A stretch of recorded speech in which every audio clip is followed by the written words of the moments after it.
This is 25 years of PlayStation controller history, so let's start at the very beginning, learn about the original concept and design, and how that's evolved and changed over the years. The thing about PlayStation controllers is that while most of them saw pretty conservative design language over such a long period of time, the iconic face buttons and overall shape had a very direct sense of purpose. There were many iterations early on when Sony began the process of making the PlayStation themselves after their falling out with Nintendo, which includes your traditional flat-style gamepads. But ultimately, Sony's designer Teo Goto felt the 3D visuals in games would better match a controller with handlebars. At the time, many of Sony's managers disliked this look, but final approval came from Sony president Norio Oga, who liked the controller's shape because it reminded him of an airplane's control wheel, because he himself was a pilot. The face buttons were meant to be shapes rather than letters from the alphabet to make it easier for people to remember them. Teo Goto was quoted as saying, "The triangle refers to viewpoint. I had it represent one's head or direction and made it green. Square refers to a piece of paper. I had it represent menus or documents and made it pink. The circle and X represent yes or no decision making, and I made them red and blue respectively. People thought those colors were mixed up, and I had to reinforce to management that that's what I wanted." The father of PlayStation, Ken Kutaragi, also described in detail that something even as minor as the weight of the controller was heavily considered, saying, "In development, we simulated every possible joypad situation. We imagined what it would be like to have to continually put it down while mapping a game, or playing while lying on the floor, and many other cases, and that we had to decide on the weight of the buttons and the pad itself. We adjusted the weights 1 gram at a time, and eventually we found the correct balance. We probably spent as much time on the joypad's development as we did on the body of the machine." And thus, the very first controller to ship with the PlayStation would be SCPH 1010. It was small, lightweight, and simplistic, yet different enough from everything else to give it a sense of identity that Sony was aiming for. The buttons were all digital, and gamers really enjoyed the D-pad in particular for its precision while playing certain genres, like fighters or side-scrollers. By the time the PlayStation officially launched in the US in September 1995, the controller actually saw a 10% size increase with the SCPH 1080, and this was due to Western audiences generally having larger hands compared to those in Japan. While 10% may not seem like much, the difference is quite noticeable when you actually have them both side by side to compare. Interestingly, jumping ahead in the timeline to the PlayStation Classic, Sony's miniature PS1 throwback machine, Sony used the PCH 1080 as its replica for the controllers, and it's almost completely identical to it, aside from its use of USB, and that it now says Sony Interactive Entertainment rather than Sony Computer Entertainment. However, going back to the actual PS1 controllers, it became apparent as time pressed on that certain titles were simply demanding more precision and control than what was currently being offered. Now, many will think the DualShock is next, but it's not. It's the Dual Analog Controller, released April 25th, 1997. This was Sony's first real effort to offer a controller with rumble functionality and analog sticks, and it had a very short run, first being released in Japan alongside games like Tobal 2 and Bushido Blade, and then coming to the US and Europe with the rumble functionality removed completely. This was apparently due to the first iteration of rumble being linked to the controller failing prematurely. The dual analog controller featured 3 modes, digital, analog, and analog flight stick mode, and this was what you used for the controller to act like the PlayStation analog joystick, in case you didn't want to shell out the extra cash for that. But cosmetically, the controller was actually quite different. The hand grips were about 1.5 centimeters longer than usual, and the L2 and R2 buttons featured a slight ridge to easily identify what button you were feeling. The sticks themselves, despite being the first sticks ever available on a PlayStation controller, are actually a far cry from what most fans are familiar with. They are completely plastic with no rubber cover and were concave instead of convex. Ultimately, the dual analog wasn't around too long, as Sony introduced the name that we all know today, the DualShock controller. Featuring 2 rubberized analog sticks and improved rumble functionality, the DualShock became widely supported across a multitude of games, and it wasn't too long after its initial release in late 1997 for it to be the new standard controller shipped with every PlayStation console. The transition was made pretty easy considering many games had already supported the dual analog controller, and that support worked with the new controller as well. At this point, many major releases included analog controls like Crash Warped, Spyro, and even re-released games were updated to support the DualShock like Resident Evil Director's Cut. By 1999, Ape Escape would be the first game that mandates a controller with analog sticks. The DualShock remained unchanged until the smaller PS1 was released, and this was really purely cosmetic. The PlayStation logo was changed to the specific PS1 name and font, and the entire controller was a lighter gray, really closer to white but not completely. The connector was also rounded, to again go with the theme of the redesigned console. At this point, new colors have been introduced as well. Now, with the success of the PlayStation came the PlayStation 2, including the brand new controller, the DualShock 2, but for the most part, it was incredibly similar to the outgoing controller from the previous generation.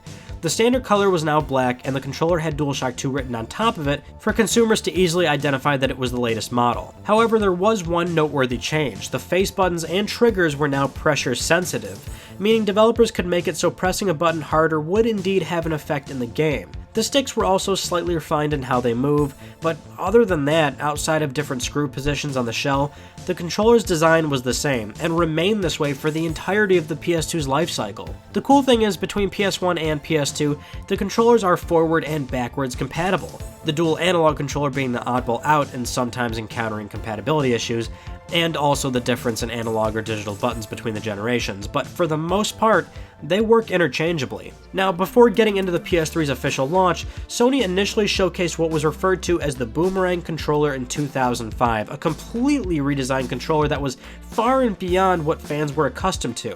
This design was met with extreme skepticism, and Sony tried to downplay this by stating it was only a concept. Thankfully, we never saw this again because the PS3 launched with the Sixaxis.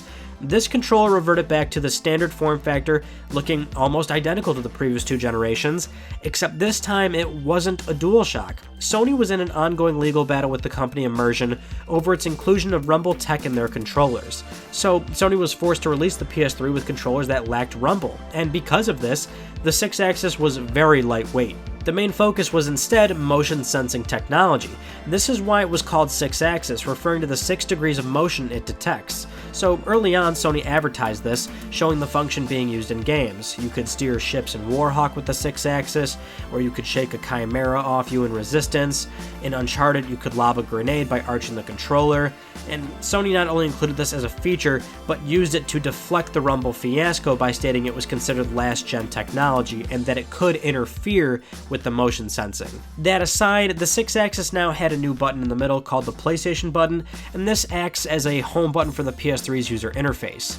L2 and R2 are now true triggers in that they arch inward as pressed, and the controller was now completely wireless via Bluetooth and could be charged via mini USB, being powered by a lithium-ion battery. Once Sony's troubles with Immersion were over, the company was quick to introduce the DualShock 3 in late 2007, which was exactly like Sixaxis, except now it had the missing rumble feature. The top of the controller now added the DualShock 3 label, and all was well with the world as developers could now add rumble to their PS3 games. The DualShock 3 had one revision with the release of the PS3 Slim in 2009, though it wasn't anything major, the biggest change being the plastic shell near the L2 and R2 buttons was now a solid piece rather than a running crease going through this section of the controller.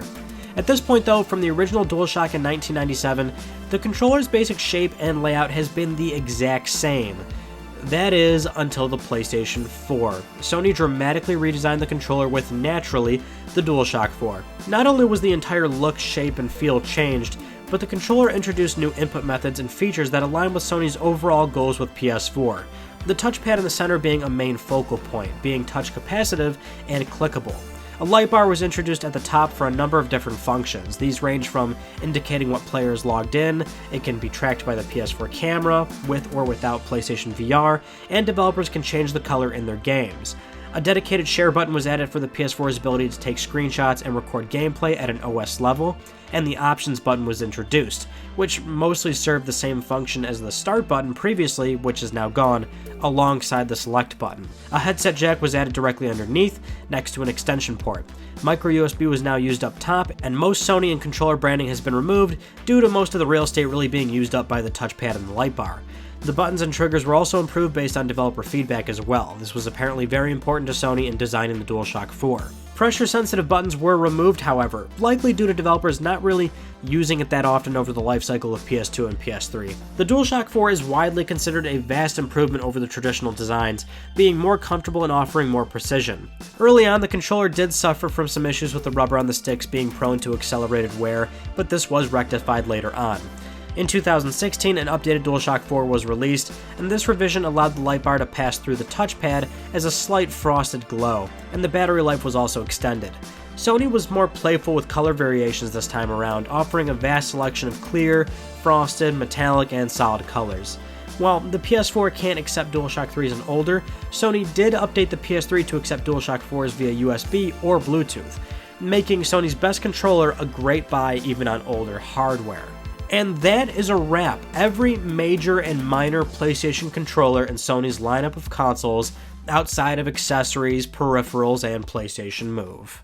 Thank you so much for watching this video. I hope you've enjoyed it. Please excuse the fact that some of these controllers were a little beat up, but you know, these are actually, most of these are out of my personal collection and I used them during their time frame. So like the Sixaxis and DualShock 3s, you know, a lot of gaming hours on those. Same with the DualShock 2s and some of the PS1 controllers.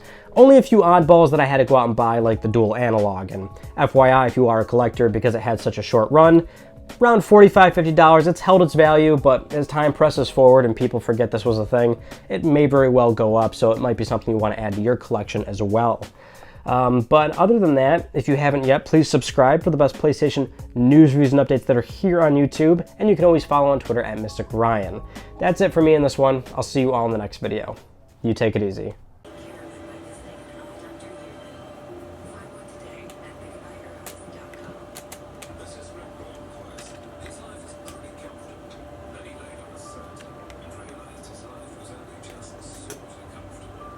Melissa.